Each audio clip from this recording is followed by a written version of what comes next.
নয় বল হাতে রেখে সিরিজের প্রথম ওয়ানডেতে শ্রীলঙ্কা নারী দলকে উড়িয়ে দিয়ে দাপটের জয় তুলে নিয়েছে টাইগ্রেসরা। এই জয়ের অন্যতম বড় কারিগর শারমিন আক্তার সুপ্তা, যার ব্যাট আজ হয়ে উঠেছিল লঙ্কান ব্যাটারদের জন্য আতঙ্কের। মাঠের চারিদিকে লাগাতার বাউন্ডারির ফুলঝুরিতে 127 বলে 86 রানের এক দুর্দান্ত ইনিংস খেলেছেন শারমিন আক্তার। যখন দলের দ্রুত রানের দরকার ছিল তখন তিনি এক প্রান্ত আগলে রেখে লঙ্কান বোলারদের শাসন করেছেন। তার এই দায়িত্বশীল ব্যাটিংই মূলত বাংলাদেশের জয়ের ভিত গড়ে দেয়।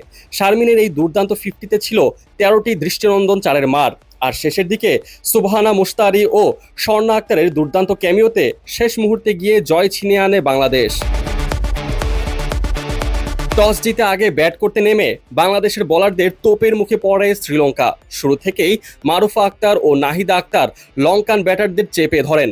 শ্রীলঙ্কার পক্ষে হাফ সেঞ্চুরি হাঁকানো দুই ব্যাটার ইমেশা দুলানি এবং হাশিমি করুণাত্নে কিছুটা লড়াই করার চেষ্টা করলেও বাংলাদেশের নিয়ন্ত্রিত বোলিংয়ের সামনে তারা বড় সংগ্রহ দাঁড় করাতে ব্যর্থ হয়। নির্ধারিত 50 ওভারে 9 উইকেট হারিয়ে 205 রানে থামে শ্রীলঙ্কার ইনিংস। বাংলাদেশের পক্ষে ঋতুমণি 36 রান খরচায় সর্বোচ্চ 3টি উইকেট শিকার করেন।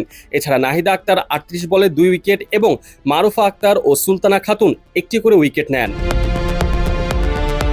206 রানের লক্ষ্য তাড়া করতে নেমে বাংলাদেশ শুরুতেই কিছুটা চাপে পড়লেও শারমিন আক্তারের অনবদ্য 86 রান এবং সুবহানা মুশতারি লড়াকু 41 রানের উপর ভর করে জয়ের বন্দরে পৌঁছে যায় টাইগ্রেসরা। এর আগে জুইরিয়া ফেরদৌস এবং শারমিন সুলতানা দ্রুত বিদায় নিলেও অধিনায়ক নিগার সুলতানা জ্যোতির সঙ্গ নিয়ে শারমিন দলকে এগিয়ে নিয়ে যান। শেষের দিকে স্বর্ণা আক্তারের দারুণ এক কার্যকরী ইনিংসে ভর করে বাংলাদেশ সহজ জয় নিশ্চিত করে।